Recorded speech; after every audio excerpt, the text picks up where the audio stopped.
आज धार्मिक दृष्टि से बहुत खास दिन है। आज माघ अमावस्या यानी मौनी अमावस्या है और आज ही इस साल की पहली शनैश्वरी अमावस्या भी है। ऐसे में प्रयागराज में संगम पर और दूसरे तीर्थों में भी नदियों में किनारे पवित्र डुबकी लगाने का सिलसिला लगातार जारी है।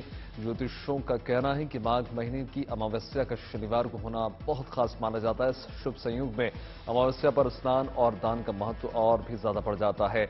इस दिन दान धर्म कार्यों से यज्ञ और कठोर तपस्या जितनी फल की प्राप्ति होती है। शनिवार को अमावस्या का शुभ संयोग कम बार देखने को मिलता है। आज से करीब 20 साल पहले 1 फरवरी 2003 को माघ अमावस्या शनिवार का दिन पड़ी थी। ऐसा दुर्लभ संयोग अब 4 साल बाद यानी 6 फरवरी 2027 को बनेगा। ज्योतिष शास्त्र के अनुसार शनिवार के दिन पड़ने वाली अमावस्या विशेष फलदायी होती है। ऐसा कहते हैं कि शनिवार ये शनिदेव का जन्म भी अमावस्या तिथि को ही हुआ था। जानकारों का अगर माने तो शनैश्वरी अमावस्या पर तीर्थ स्नान या पवित्र नदियों में आस्था की डुबकी लगाने से पापों की प्रायश्चित होता है। शनैश्वरी अमावस्या पर किए गए श्राद्ध पितर संतुष्ट रहते हैं।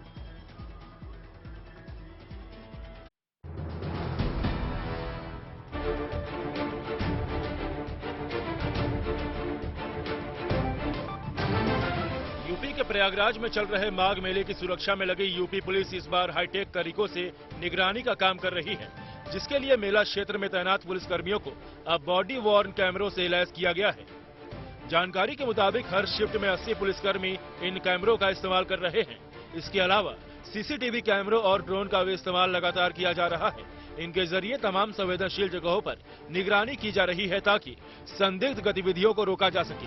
यहाँ बनाए गए कंट्रोल रूम में मौजूद अफसर और पुलिसकर्मी इन कैमरों से मिलने वाली तस्वीरें सीधे देख सकेंगे। इससे भीड़ भाड़ वाले इलाकों में हालात को संभालने में मदद भी मिलेगी। पहली बार एक अभिनव प्रयोग के रूप में हम लोग इसका व्यवस्थापन माघ मेले क्षेत्र में कर रहे हैं। यद्यपि हमारे 200 से अधिक सीसीटीवी कैमरे और ड्रोन कैमरे पूर्व से ऑपरेटिव हैं। ये लगभग 80 स्थानों पर हम लोगों ने इसका अतिरिक्त व्यवस्थापन किया है। पहाड़ों पर बर्फ, घरों पर बर्फ, सड़कों पर बर्फ, गाड़ियों पर बर्फ, हर तरफ सिर्फ और सिर्फ बर्फ का ही साम्राज्य। जहां नजर जाएगी वहां केवल आपको बर्फ ही नजर आएगी। बर्फबारी कश्मीरियों के लिए वरदान भी है। बर्फबारी की वजह से यहां सैलानी पहुंचते हैं और इलाके के लोगों को इससे काम भी मिलता है। और इस तरह बर्फबारी एक तरह से कमाई का जरिया भी है। गुलमर्ग में स्नो स्पोर्ट्स का आनंद लेने के लिए सैलानी पहुंचे हैं और वहां की खूबसूरती को देखकर इसके कायल हो गए। पर्यटक इन दिलकश नजारों को अपनी आंखों में कैद कर रहे हैं, बर्फ पर मौज मस्ती कर रहे हैं।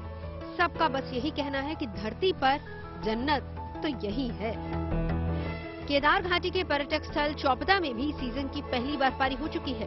बर्फबारी के बाद पर्यटकों ने चौपता का रुख करना शुरू कर दिया है। फिलहाल भारी बर्फबारी की वजह से चौपता बद्रीनाथ हाईवे पर वाहनों की आवाजाही ठप है, लेकिन जल्दी ही आवाजाही शुरू हो सकती है क्योंकि रास्तों को खोलने का काम शुरू हो चुका है।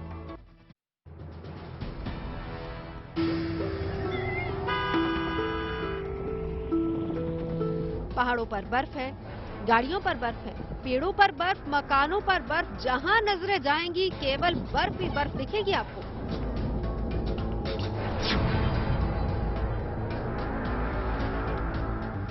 हिमाचल प्रदेश की राजधानी शिमला में बर्फबारी से खूबसूरती की छटा चारों ओर बिखरी हुई है। बर्फबारी के चलते शिमला शहर और ऊपरी शिमला में बर्फ की सफेद चादर बिछ चुकी है। शिमला से नारकंडा जाने वाली सड़क बंद हो चुकी है। हिमाचल में 8 दिनों तक मौसम खराब बना रहने का पूर्वानुमान है। इस दौरान शिमला समेत 8 जिलों में 3 दिन भारी बारिश और बर्फबारी की संभावना है। 24 से 26 जनवरी को भारी बारिश और बर्फबारी का पूर्वानुमान है।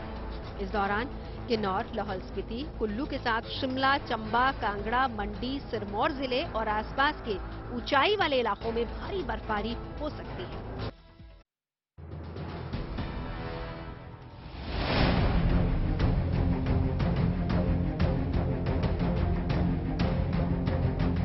बर्फ की सफेद चादर में लिपटी जोशीमठ की ये वो इमारतें हैं जो दरारों की जद में हैं और प्रशासन इन इमारतों को बचाने में लगा है। लेकिन मौसम के बिगड़े मिजाज ने प्रशासन के भी हाथ थाम दिए हैं। इस बर्फबारी के चलते बद्रीनाथ हाईवे पर मौजूद होटल मलारी इन और माउंट व्यू को गिराने के काम को फिलहाल रोकना पड़ा है, क्योंकि प्रशासन इन हालात में कोई जोखिम नहीं उठाना चाहता। जो हमारे पीछे होटल माउंट व्यू और मलारी इनको तोड़ने का काम आज पूरी तरह से बंद किया गया है और ये मुख्य बद्रीनाथ राष्ट्रीय राजमार्ग 58 है, इसे पूरी तरह से आज खोल दिया गया है। जोशीमठ प्रशासन पूरी कोशिश कर रहा है कि इन हालात में बेघर हुए लोगों को किसी भी तरह की परेशानी का सामना न करना पड़े, चाहे खाने पीने का इंतजाम हो या स्वास्थ्य सुविधाएं, या फिर ठंड से निजात दिलाने के लिए अलाव और कंबल का इंतजाम। उत्तर भारत में पड़ रही कड़ाके की ठंड और शीतलहर से इंसानों के साथ साथ सड़क पर रहने वाले बेसहारा कुत्ते भी बेहाल हैं।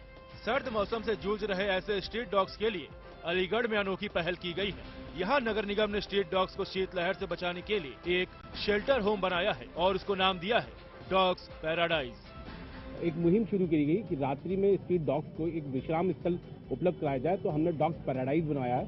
ये स्ट्रीट डॉग्स के लिए है, उनको एक किस तरह का माहौल दिया जाए ताकि वो यहाँ पे आके सेफ रुक सके। डॉग्स पैराडाइज में स्ट्रीट डॉग्स को ठंड से बचने के लिए आशियाना तो मिल ही रहा है, यहाँ उनके खाने के लिए भोजन की व्यवस्था भी की गई है।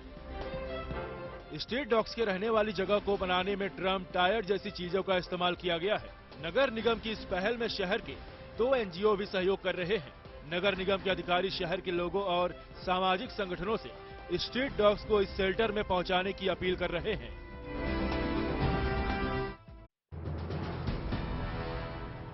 इन तस्वीरों में दोनों देशों के बीच मजबूत होते रक्षा संबंधों को साफ देखा जा सकता है। भारत और Japan air self defence force का ये पहला संयुक्त युद्धाभ्यास है, जिसके लिए दोनों देशों के बीच सहमति 2019 में बनी थी, लेकिन कोरोना महामारी की वजह से इसमें देरी हो गई और अब हालात बेहतर हुए तो 16 जनवरी से दोनों देशों के एयरफोर्स ने इस एक्सरसाइज को पूरी ताकत देना शुरू किया। इस युद्धाभ्यास के लिए भारतीय वायुसेना की 150 जवानों की बड़ी टुकड़ी जापान में इस वक्त मौजूद है। साथ ही भारत की तरफ से 4 सुखोई 30 MKI, 2 C-17 ग्लोबास्टर और 1 IL-78 विमान शामिल हैं, जबकि Japan air self defence force की तरफ से 4 F-2 और 4 F-15 फाइटर जेट्स इसमें हिस्सा ले रहे हैं, जो 26 जनवरी तक इसी तरह जापान के आसमान में अपने शौर्य और पराक्रम का प्रदर्शन करते नजर आएंगे।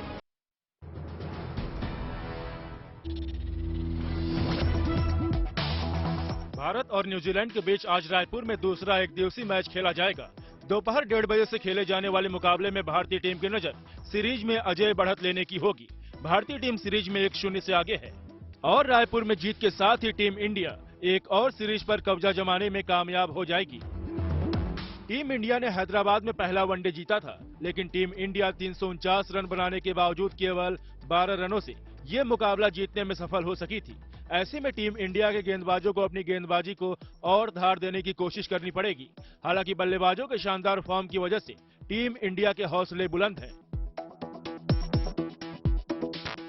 दूसरी तरफ मेहमान टीम के लिए आज का मुकाबला करो या मरो वाला है। सीरीज में बने रहने के लिए न्यूजीलैंड को हर हाल में दूसरे मैच में जीत दर्ज करनी होगी। अगर कीवी टीम ऐसा करने में नाकाम रहती है तो फिर श्रृंखला उसके हाथ से निकल जाएगी।